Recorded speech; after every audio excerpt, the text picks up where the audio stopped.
स्वागत है आप सभी स्टूडेंटों का जेएमबी स्टडी भारत में। तो आज हम स्टडी करते हैं अंगद सर के साथ कक्षा 9वीं की गणित के अध्याय 12 सांख्यिकी का। ये सांख्यिकी का भाग नंबर 2 है, जिसमें हम जानेंगे परिचय। भाग 2 में आय चित्र, जिसको इंग्लिश में हिस्टोग्राम कहा जाता है, जिसको इंग्लिश में हिस्टोग्राम कहते हैं। कभी कभी लिखा आ जाता है कि हिस्टोग्राम क्या है, परिभाषा दीजिए, या आय चित्र क्या है, इसकी परिभाषा दीजिए, एक एग्जाम्पल सहित समझाइए। ठीक। इससे पहले यदि आपने हमारे चैनल्स जेएमबी स्टडी भारत को सब्सक्राइब नहीं किया है तो सब्सक्राइब कीजिए, ताकि इसी प्रकार की वीडियो आपको सबसे पहले मिल सके। तो आइए अब हम देखते हैं आय चित्र क्या है।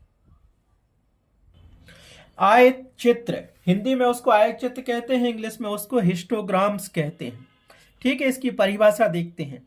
आय चित्र सतत वर्ग अंतरालों के लिए प्रयुक्त दंड आलेख की भांति निरूपण करने का एक रूप है।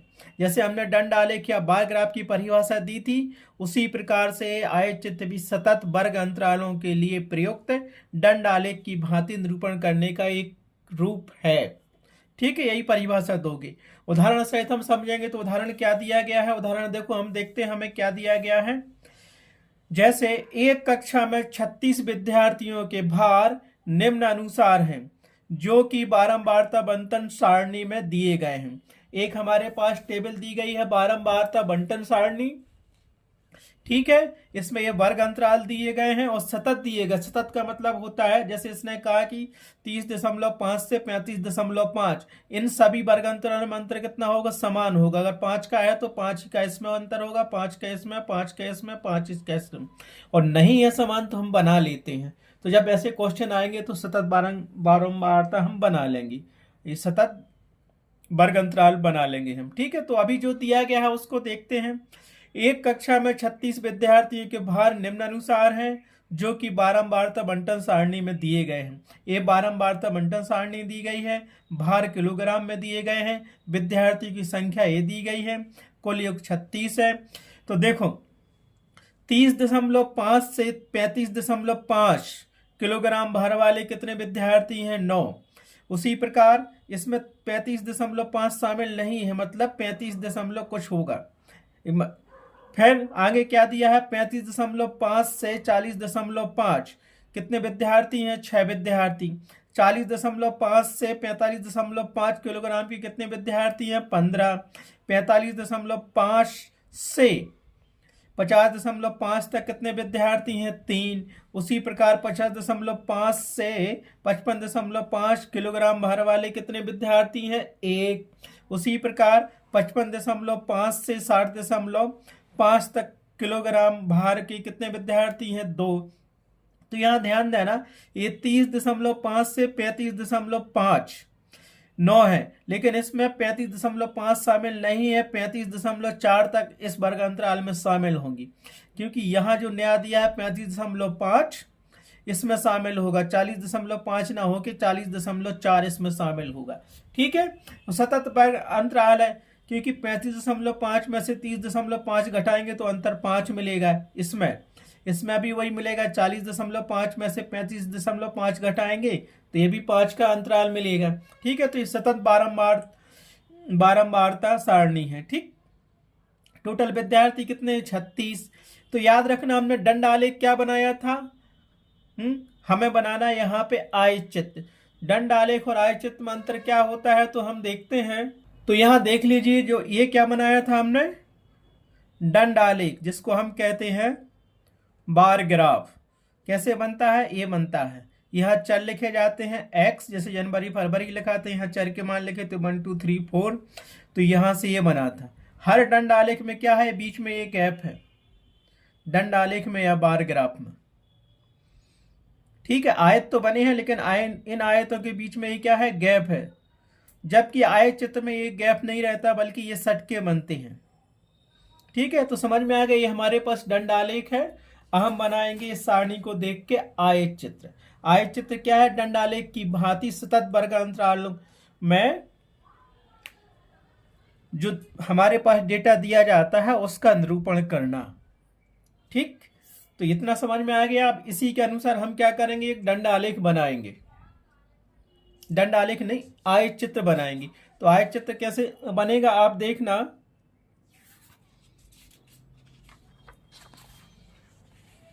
ये दिया गया है। सबसे पहले हमने क्या किया, एक्स अक्ष और वाई अक्ष खींच लिए। ठीक, ये खींचा वाई अक्ष, वाई डैश, और एक्स अक्ष एक्स डैश। तो हम क्या करेंगे, एक्स डैश या मतलब एक्स अक्ष पे लिखेंगे चर। चर क्या है, यहाँ किलोग्राम दिया, भार दिया गया है। कहाँ से, 0.5, देखो 35.5, 30.5 से 35.5, 40.5, 45.5, 50.5, 55.5 और 60.5। ये लिख लिया हमने एक्स अक्ष पे। और हमें दिया गया था भार, जैसे ये दिया गया था, तो इसको हमने लिख लिया एक्स अक्ष पे। सबसे छोटा क्या है 30.5, सबसे ज्यादा है 60.5। तो अंतराल यही लिखा हमने, इससे ले लिया। लेकिन ये 0 से स्टार्ट नहीं हुआ, 0 से स्टार्ट होता तो ठीक था। अगर 0 से स्टार्ट नहीं हुआ तो इसको हमने क्या लिख लिया, एक ये साइन बना लिया ऐसा। ठीक है, ये किंच कहलाता है, किंच का साइन। क्यों बनाते हैं ये, क्योंकि ये 0 से स्टार्ट नहीं हुआ, 30.5 से स्टार्ट हुआ है और गया यहाँ तक है। तो बीच में ऐसा कर दिया तो इसके आगे क्या 0 से स्टार्ट माना जाता है। ठीक है, अब समझ में आ गया। भार सबसे कम कितना है, 1 किलोग्राम, सबसे ज्यादा 15 है। तो हमें कुछ ऐसा लेना है, इस ग्राफ में आपको ग्राफ पेपर पर बनाना है कि ये पूरा यहाँ तक 15 आ जाए ग्राफ पेपर में। तो हमने क्या किया, कम से कम 1 था और ज्यादा 15 था। तो हमने क्या किया कि ग्राफ पेपर में 1 खाने बराबर 2 बच्चे ले लिए। ऐसे 2 2 का अंतर कर लिया, 2 4 6 8 10 12 14 16। अब 16 के अंदर 15 आएगा, आएगा कि नहीं आएगा, समझ में आ गया। और यहाँ 30.5 से 60.5 ये ले लिया। अंतर क्या था कि ये हमारे पास आयत चित्र बनता है आयत की भांति सटा के बिल्कुल। इन आयतों में क्या है, बीच में एक गैप नहीं होता। लेकिन दंड आलेख में क्या था, गैप था ना, एक दंड आलेख बनाया, फिर थोड़ा गैप छोड़ दिया, फिर दूसरा बनाया। लेकिन यहाँ तो ये सट के बना हुआ है। ठीक है, तो हमारे पास भार और बच्चों की संख्या लिख ली। तो पहला क्या था अपने पास, 30.5 से 35.5 तक कितने बच्चे थे, 9 बच्चे थे, जिनका भार 30.5 किलोग्राम से लेकर 35.5 किलोग्राम था।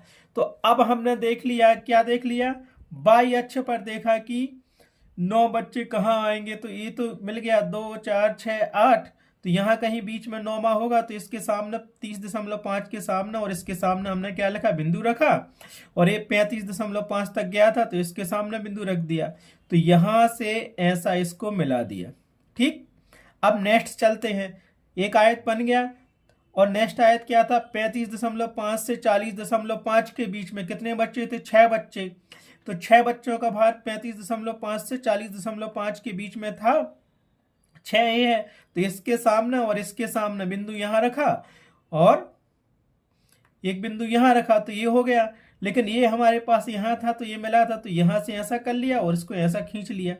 ठीक, अब नेक्स्ट चलते हैं। 40.5 से 45.5 के बीच में कितने बच्चे थे, जिनका भार 40.5 से 45.5 किलोग्राम है, 15 बच्चे।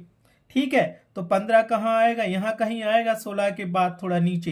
तो इसके सामने ये बिंदु रखा और यहाँ 40.5 के सामने बिंदु रखा और 45.5 के सामने ही बिंदु रखा। तो ऐसा मिला के यहाँ कम था तो ऐसी लाइन ऐसी बढ़ा दी, ऐसे करके ऐसा खींच दिया, बन गया ये। अब चलते हैं 45.5 से 50.5 के 5 किलोग्राम वाले कितने बच्चे थे, 3 बच्चे। तो 3 कहाँ आएगा, यहाँ कहीं आएगा। तो इसके सामने ये 3 है और ऐसा इसको मिला दिया 50.5 तक। अब 50.5 से 55.5 किलोग्राम भर वाले कितने बच्चे हैं, 1 बच्चे। तो यहाँ एक कहाँ आएगा, यहाँ कहीं आएगा। तो इसके सामने बिंदु रखा, ये रखा और यहाँ से ऐसा ये मिला लिया। ठीक, अब चल रहा है 55.5 से 60.5 के बीच में कितने बच्चे हैं, 2 बच्चे हैं। तो 2 तो ये दिया है, तो 2 के सामने बिंदु रखा और यहाँ रखा और इसको ऐसा मिला दिया। तो ये क्या बन गया हमारे पास, एक दंड आलेख बन गया। याद सॉरी, ये आयत चित्र बन गया। याद रखना कि दंड आलेख और आयत चित्र में क्या होता है, जो ये आयत बनते हैं ना, तो दंड आलेख में ये गैप होता है, लेकिन आयत चित्र में ये दोनों आयत क्या है, एक दूसरे से सटे हुए हैं। और याद रखना जब भी हम क्या है सतत बारंबारताओं के लिए आयत चित्र बनाते हैं या दंड आलेख बनाते हैं तो पैमाना लिखना पड़ेगा। तो यहाँ पैमाना हमने क्या किया था, एक्स अक्ष पर माना एक खाना बराबर 5 किलोग्राम। 5 किलोग्राम माना क्योंकि 5 का अंतर है 30.5 से 35.5। तो यहाँ तक का एक खाना हो गया 5 किलोग्राम का, फिर यहाँ से यहाँ तक का 5 किलोग्राम का, ऐसे बढ़ता जाएगा। देखो 30.5 है यहाँ से यहाँ तक, इसमें 5 जोड़ दो 35.5 होगा, इसमें यहाँ से 5 जोड़ दो 40.5 होगा। उसी प्रकार बाई अक्ष पर हमने क्या किया, एक खाना बराबर 2 विद्यार्थी मान लिए। यहाँ से एक खाना ए है, एक ए है, तो यहाँ से 2 विद्यार्थी हो गए, फिर उसमें 2 और जोड़ दो तो 4 हो गए, फिर 2 और जोड़ दो तो 6 हो गए। तो ये पैमाना लिखना जरूरी है, आधा नंबर इस पर मिलता है, नहीं लिखोगे तो कोई नंबर वो नहीं देगा। तो आयत चित्र बन जाएगा बनाते आप पे, ठीक। तो ये हमारे पास आयत चित्र आ गया बनाने। अब चलते हैं नेक्स्ट वीडियो में जो हम बहुभुज आवृत्ति बनाएंगे, बहुभुज। तो नेक्स्ट आज के वीडियो में बस इतना ही। नेक्स्ट वीडियो में देखेंगे हम नेक्स्ट परिचय में बारंबारता बहुभुज कैसे बनाना है। तो बारंबारता बहुभुज उसमें भी 2 प्रकार से बनाया जाता है, एक तो आयत चित्र को लेकर और एक दूसरा बनाया जाता है। तो दोनों एक में ही दोनों बता देंगे और यही बायोडेटा हम उसमें लेंगे, जो डेटा हमें दिया गया इस डायग्राम बनाने के लिए, ऐसे उसमें हम लेंगे और बना देंगे। तो आज की वीडियो में बस इतना ही। नेक्स्ट वीडियो में देखेंगे हम नेक्स्ट परिचय का 3rd video. Thanks for watching my video.